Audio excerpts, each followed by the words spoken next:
about sharing documents in Google Drive. So we're going to pull up a new Google Doc. And many teachers and students have asked me in the past, is this document shared automatically? And the answer is no, it is not. It is private to you and only you until you decide to click this top right blue share button. So let's click that.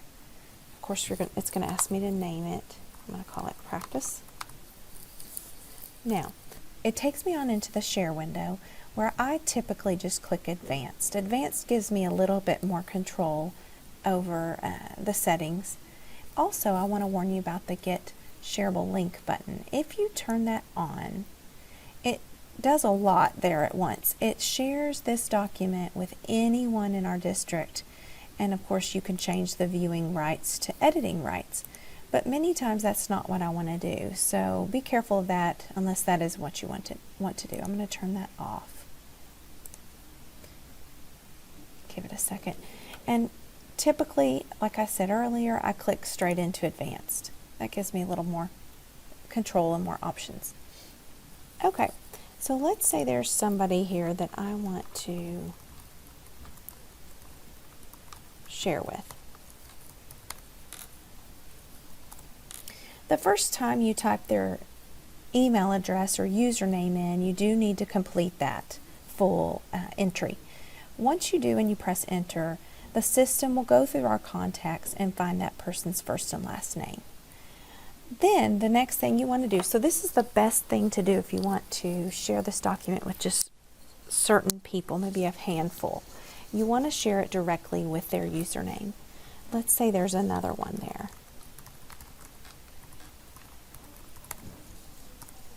Okay, so now I'm sharing with two people. I need to decide if I want them to have edit privileges. They'll be able to edit the document.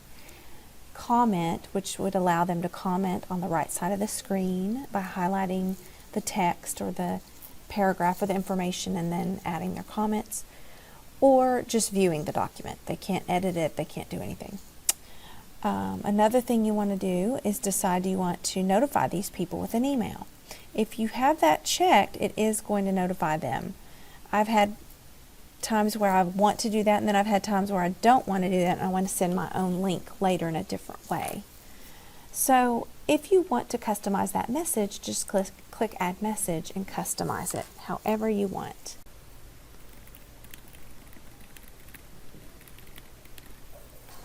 One thing you may want to do to document the email is send a copy to yourself.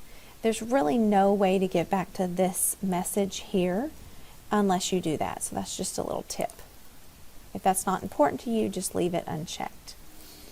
I don't typically use this next option, but you can actually paste this item into your own email.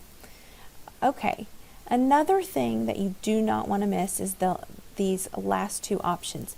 If this is a sensitive document that you don't want, let's say I share it with teacher A, but I don't want teacher A to share it with teacher B, C, and D, I would want to click this, and that would prevent those people I'm sharing this document with sharing with others. By default, it's off, allowing more collaboration, kind of the heart of Google.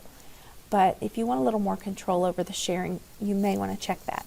The next box is the ability to disable downloading, printing, and copying this document. I've used that in the past. If I really don't want anyone to print a copy because it's a constantly changing document, and once someone prints it, it's almost out of date because it's changing periodically. So I have used that in the past as well. These are great options for sharing with those particular people. I'm going to save those changes and get back to this screen, and then I could send that at this point. Now, going back to the way it was earlier, let me step back out of that. When I clicked share originally and did the shareable link, we saw some options. Again, I like to go to advanced and sort of control it a little bit more. There I can click where it says specific people can access and click change. If you know you're going to want to share this document with quite a bit of people, it may just be easier to choose one of the top two options. Turning link sharing on and they can find and access it. I don't typically use that. I typically use the second one, and that would allow you to have a link that would be shareable and accessible to anyone in the district. Be careful though, the next option is viewing. Again, editing, commenting, and viewing. So you want to choose which one there is appropriate. If they just simply need to view the document, let's click that. Test this out. You could highlight this link and copy it into an email. Now note, if you choose this option versus the invite people option, they will not get an email. They will not get an email, so you would need to, if you're a teacher, post the link by putting it on the board, putting it on a Canvas page, sending it in an email, somehow getting that link to your recipients, because they do not get an email with that first option. Another thing you may want to do, I'm going to go ahead and copy that to model this, is shortening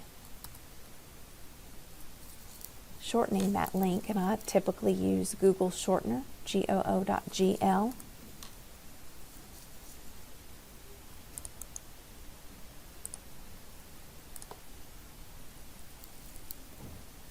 And then it definitely shortens it by a lot. So that would be more doable if you're a teacher or if you're presenting at a meeting and you want that link to be a little bit shorter. Another way to, if you're a recipient of a shared document, you can go back to your Google Drive and select Shared with Me, and you will see things incoming that people have shared with you there. If maybe you're logged off of email and you don't have time to log in or something like that, you would see a list there of things shared with you. Word of caution, the Shared with Me section gets very, very cluttered and busy as you go along, and you're collaborating with more teams of people or students. Just ignore it. Don't organize your Shared with Me section. That's just sort of a dumping ground of everything that people are collaborating with you on. If you want to take this document and add it to your drive, where you can obviously file it away in a folder or a subfolder, then I would highly recommend you right-click on that file and then go to Add to My Drive, click on Organize, and from there select which folder you want to move that into.